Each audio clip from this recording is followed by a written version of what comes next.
లేవీయకాండము 25వ అధ్యాయము. మరియు యెహోవా సీనాయి కొండ మీద మోషేకు ఇలాగు సెలవిచ్చెను, నీవు ఇశ్రాయేలీయులతో ఇట్లనుము, నేను మీకిచ్చుచున్న దేశములోనికి మీరు వచ్చిన తరువాత ఆ భూమి కూడా యెహోవా పేరట విశ్రాంతి కాలమును ఆచరింపవలెను. 6 సంవత్సరములు నీ చేను విత్తవలెను. 6 సంవత్సరములు నీ ఫలవృక్షముల తోటను బద్దించి దాని ఫలములను కూర్చుకొనవచ్చును. 7వ సంవత్సరము భూమికి మహావిశ్రాంతి కాలము, అనగా యెహోవా పేరట విశ్రాంతి సంవత్సరముగా ఉండవలెను. అందులో నీ చేను విత్తకూడదు, నీ ఫలవృక్షముల తోటను శుద్ధిపరచకూడదు, నీ కారుచేల పంటను కోసికొనకూడదు, శుద్ధిపరచని నీ వృక్ష ఫలములను ఏరుకొనకూడదు. అది భూమికి విశ్రాంతి సంవత్సరము. అప్పుడు భూమి యొక్క విశ్రాంతి సంవత్సర స్తన్యము నీకును నీ దాసునికిని, నీ దాసికిని, నీ జీతగానికిని, నీతో నివసించు పరదేశికిని ఆహారమగును. మరియు నీ పశువులకును నీ దేశ జంతువులకును దాని పంట అంతయు మేతగా ఉండును. మరియు 7 విశ్రాంతి సంవత్సరములను, అనగా 7 ఏండ్లు గల సంవత్సరములను లెక్కింపవలెను. ఆ 7 విశ్రాంతి సంవత్సరముల కాలము 49 సంవత్సరములగును. 7వ నెల 10వ నాడు మీ స్వదేశమంతటా శృంగనాదము చేయవలెను. ప్రాయశ్చిత్తార్థ దినమున మీ దేశమంతటా ఆ శృంగనాదము చేయవలెను. మీరు ఆ సంవత్సరమును, అనగా 50వ సంవత్సరమును పరిశుద్ధపరచి మీ దేశవాసులకందరికీ విడుదల కలిగినదని చాటింపవలెను. అది మీకు సునాదముగా నుండును. అప్పుడు మీలో ప్రతివాడు తన స్వాస్థ్యమును తిరిగి పొందవలెను. ప్రతివాడు తన కుటుంబమునకు తిరిగి రావలెను. ఆ సంవత్సరము, అనగా 50వ సంవత్సరము మీకు సునాద కాలము. అందులో మీరు విత్తకూడదు, కారు పంటను కోయకూడదు, శుద్ధిపరచని నీ ఫలవృక్షముల పండ్లను ఏరుకొనకూడదు. అది సునాద కాలము. అది మీకు పరిశుద్ధమగును. పొలములో దానంతటా అదే పండిన పంటను మీరు తినెదరు. ఆ సునాద సంవత్సరమున మీలో ప్రతివాడు తన స్వాస్థ్యమును మరలా పొందవలెను. నీవు నీ పొరుగువానికి వెలకు ఇచ్చిన దేని విషయములో కాని, నీ పొరుగువాని దగ్గర నీవు కొనిన దేని విషయములో కాని మీరు ఒకరినొకరు బాధింపకూడదు. సునాద సంవత్సరమైన తరువాత గడిచిన ఏండ్ల లెక్క చొప్పున నీ పొరుగువాని యొద్ద నీవు దానిని కొనవలెను. పంటల లెక్క చొప్పున అతడు నీకు దానిని అమ్మవలెను. ఆ సంవత్సరముల లెక్క హెచ్చిన కొలది దాని వెల హెచ్చింపవలెను. ఆ సంవత్సరముల లెక్క తగ్గిన కొలది దాని వెల తగ్గింపవలెను. ఎలయనగా పంటల లెక్క చొప్పున అతడు దాని నీకు అమ్మెను గదా. మీరు ఒకరినొకరు బాధింపక నీ దేవునికి భయపడవలెను. నేను మీ దేవుడినైన యెహోవాను. కాబట్టి మీరు నా కట్టడలను నా విధులను గైకొని వాటిననుసరించి నడుచుకొనవలెను. అప్పుడు మీరు ఆ దేశములో సురక్షితముగా నివసించెదరు. ఆ భూమి ఫలించును. మీరు తృప్తిగా భుజించి దానిలో సురక్షితముగా నివసించెదరు. 7వ ఏట మేము ఏమి తిందుము, ఇదిగో మేము చల్లను పంట కూర్చను వల్లగాదే అనుకుందురేమో. అయితే నేను 6వ ఏట నా దీవెన మీకు కలుగునట్లు ఆజ్ఞాపించెదను. అది 3 ఏండ్ల పంటను మీకు కలుగచేయును. మీరు 8వ సంవత్సరమున విత్తనములు విత్తి 9వ సంవత్సరము వరకు పాత పంట తినెదరు. దాని పంటను కూర్చు వరకు పాత దానిని తినెదరు. భూమిని శాశ్వత విక్రయము చేయకూడదు. ఆ భూమి నాదే. మీరు నా యొద్ద కాపురమున్న పరదేశులు. మీ స్వాస్థ్యమైన ప్రతి పొలము మరలా విడిపింపబడినట్లుగా దాని అమ్ముకొనవలెను. నీ సహోదరుడు బీదవాడై తన స్వాస్థ్యములో కొంత అమ్మిన తరువాత అతనికి సమీప బంధువుడు విడిపింపవచ్చిన ఎడల తన సహోదరుడు అమ్మిన దానిని అతడు విడిపించును. అయితే ఒకడు సమీప బంధువుడు లేకయే దాని విడిపించుకొనుటకు కావలసిన సొమ్ము సంపాదించిన ఎడల దానిని అమ్మినది మొదలుకొని గడిచిన సంవత్సరములు లెక్కించి ఎవరికి దానిని అమ్మెనో వారికి ఆ శేషము మరలా ఇచ్చి తన స్వాస్థ్యమును పొందును. అతనికి దాని రాబట్టుకొనుటకై కావలసిన సొమ్ము దొరకని ఎడల అతడు అమ్మిన సొత్తు సునాద సంవత్సరము వరకు కొనిన వాని వశములో ఉండవలెను. సునాద సంవత్సరమున అది తొలగిపోవును.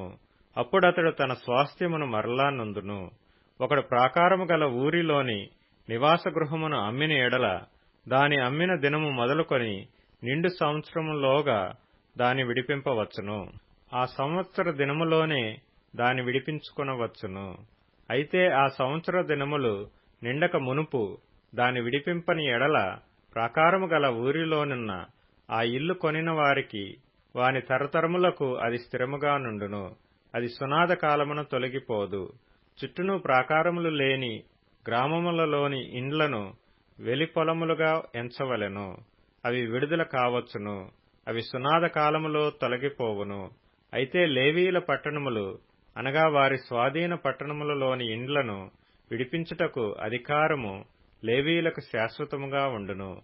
లేవీయుల పట్టణముల ఇండ్లు ఇశ్రాయేలీల మధ్యనున్న వారి స్వాస్థ్యము గనుక ఒకడు లేవీయుల యొద్ద ఇల్లు సంపాదించిన ఎడల పిత్రార్జిత పట్టణములో అమ్మబడిన ఆ ఇల్లు సునాద సంవత్సరమున తొలగిపోవును. వారు తమ పట్టణముల ప్రాంత భూములను అమ్ముకొనకూడదు. అవి వారికి శాశ్వత స్వాస్థ్యము. పరవాసి అయినను అతిథి అయినను నీ సహోదరుడొకడు బీదవాడై నిరాధారుడై నీ యొద్దకు వచ్చిన ఎడల నీవు వానికి సహాయము చేయవలెను. అతడు నీ వలన బ్రతుకవలెను. నీ దేవునికి భయపడి వాని యొద్ద వడ్డీనైనను తీసుకొనకూడదు. నీ సహోదరుడు నీ వలన బ్రతుకవలెను. నీ రోకలు వానికి వడ్డీకియ్యకూడదు. నీ ఆహారమును వానికి లాభమునకియ్యకూడదు. నేను మీకు కనాను దేశమునిచ్చి మీకు దేవుడగునట్లు ఐగుప్తు దేశములో నుండి మిమ్మును రప్పించిన మీ దేవుడనైన యెహోవాను. నీ యొద్ద నివసించు నీ సహోదరుడు బీదవాడై నీకు అమ్మబడిన ఎడల వాని చేత బానిస సేవ చేయించుకొనకూడదు. వాడు జీతగాని వలెను పరవాసి వలెను నీ యొద్ద నివసించు సునాద సంవత్సరం వరకు నీ యొద్ద దాసుడుగా ఉండవలెను. అప్పుడతడు తన పితరుల స్వాస్థ్యమును మరలా అనుభవించున్నట్లు తన పిల్లలతో కూడా నీ యొద్ద నుండి బయలుదేరి తన వంశస్థుల యొద్దకు తిరిగి వెళ్లవలెను. ఏలయనగా వారు నాకే దాసులై ఉన్నారు. నేను ఐగుప్తులో నుండి వారిని రప్పించితిని. దాసులను అమ్మినట్లు వారిని అమ్మకూడదు. నీ దేవునికి భయపడి అట్టి వానిని కఠినముగా చూడకుము. మీ చుట్టుపట్లనున్న జనములలో నుండి దాసీలను దాసులను కొనవచ్చును. మరియు మీ మధ్య నివసించు పరదేశులను నీ దేశంలో వారికి పుట్టిన వారిని కొనవచ్చును. వారు మీ సొత్తగుదురు. మీ తరువాత మీ సంతతి వారికి స్వాస్థ్యముగా ఉండునట్లు మీరు ఇట్టి వారిని స్వతంత్రించుకొనవచ్చును. వారు శాశ్వతముగా మీకు దాసులగుదురు కాని ఇశ్రాయేలీయులైన మీరు సహోదరులు గనక ఒకని చేత ఒకడు కఠిన సేవ చేయించుకొనకూడదు. పరదేశీయే గాని నీ యొద్ద నివసించువాడే గాని ధన సంపాదనము చేసుకొనున్నప్పుడు అతని యొద్ద నివసించు నీ సహోదరుడు బీదవాడై నీ యొద్ద నివసించు ఆ పరదేశికైనను ఆ పరదేశి కుటుంబములో వేరొకనికైనను తన్ను అమ్ముకొనిన ఎడల తన్ను అమ్ముకొనిన తరువాత వానికి విడుదల కావచ్చును. వాని సహోదరులలో ఒకడు వానిని విడిపింపవచ్చును. వాని పినతండ్రియే గాని పినతండ్రి కుమారుడే గాని వాని వంశములో వాని రక్త సంబంధియే గాని వాని విడిపింపవచ్చును. కావలసిన క్రయధనము వానికి దొరికిన ఎడల తన్ను తాను విడిపించుకొనవచ్చును. అప్పుడు వాడు అమ్మబడిన సంవత్సరం మొదలుకొని సునాద సంవత్సరం వరకు తన్ను కొనిన వానితో లెక్క చూచుకొనవలెను. వాని క్రయధనము ఆ సంవత్సరముల లెక్క చొప్పున ఉండవలెను. తాను జీతగాడై ఉండిన దినముల కొలది ఆ క్రయధనమును తగ్గింపవలెను. ఇంకా అనేక సంవత్సరములు మిగిలి ఉండిన ఎడల వాటిని బట్టి తన్ను అమ్మిన సొమ్ములో తన విమోచన క్రయధనమును మరలా ఇయ్యవలెను.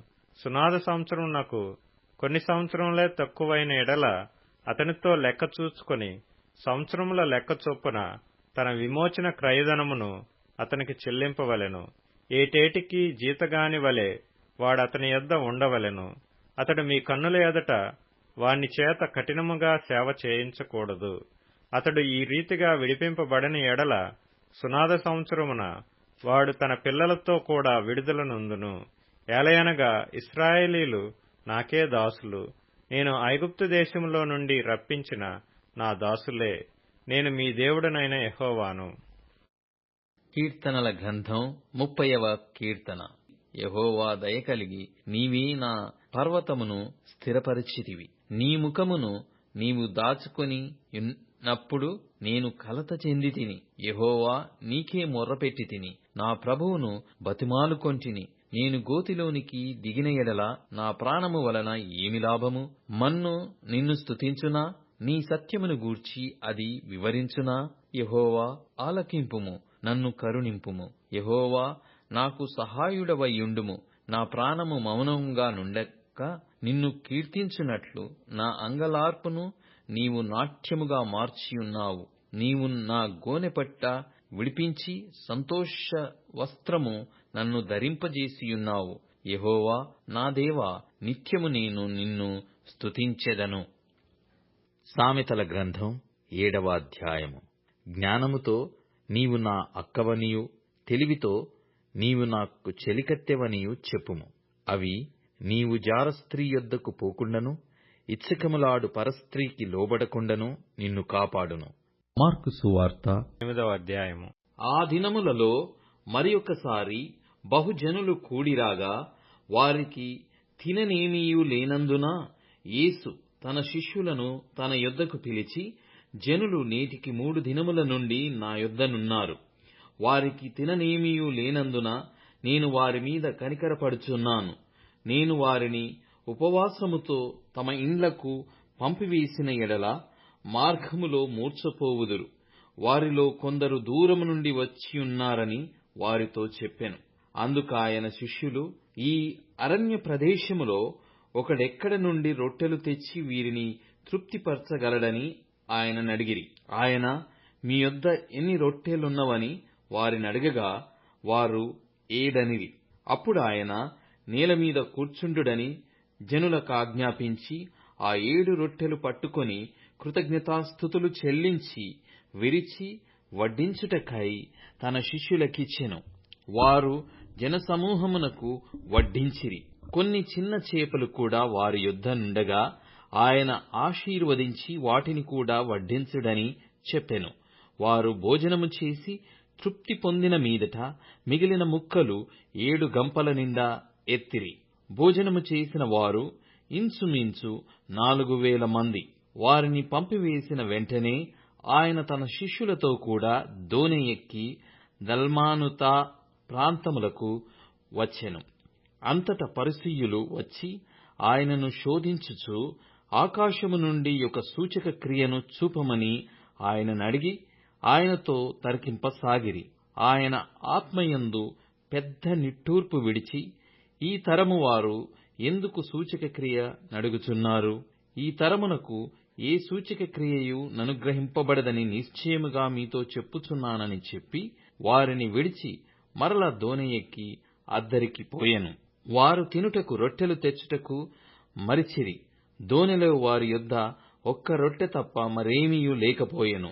ఆయన చూచుకొనుడి, పరిసయ్యులు పులిసిన పిండిని గూర్చియు హేరోదు పులిసిన పిండిని గూర్చియు జాగ్రత్తపడుడని వారిని హెచ్చరింపగా వారు తమ యొద్ద రొట్టెలు లేవేయని తమలో తాము ఆలోచించుకొనిరి. యేసు అది ఎరిగి, మన యొద్ద రొట్టెలు లేవేయని మీరెందుకు ఆలోచించుకొనుచున్నారు? మీరింకనూ గ్రహింపలేదా? వివేచింపలేదా? మీరు కఠిన హృదయము గలవారై ఉన్నారా? మీరు కన్నులుండియు చూడరా? చెవులుండియు వినరా? జ్ఞాపకము చేసుకొనరా?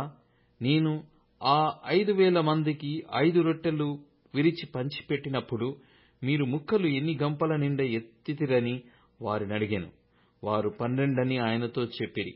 ఆ 4000 మందికి 7 రొట్టెలు నేను విరిచి పంచిపెట్టినప్పుడు ముక్కలు ఎన్ని గంపల నిండా ఎత్తితిరని ఆయనను అడగగా వారు 7 అనిరి. అందుకాయన, మీరింకనూ గ్రహింపకున్నారా అని అనెను.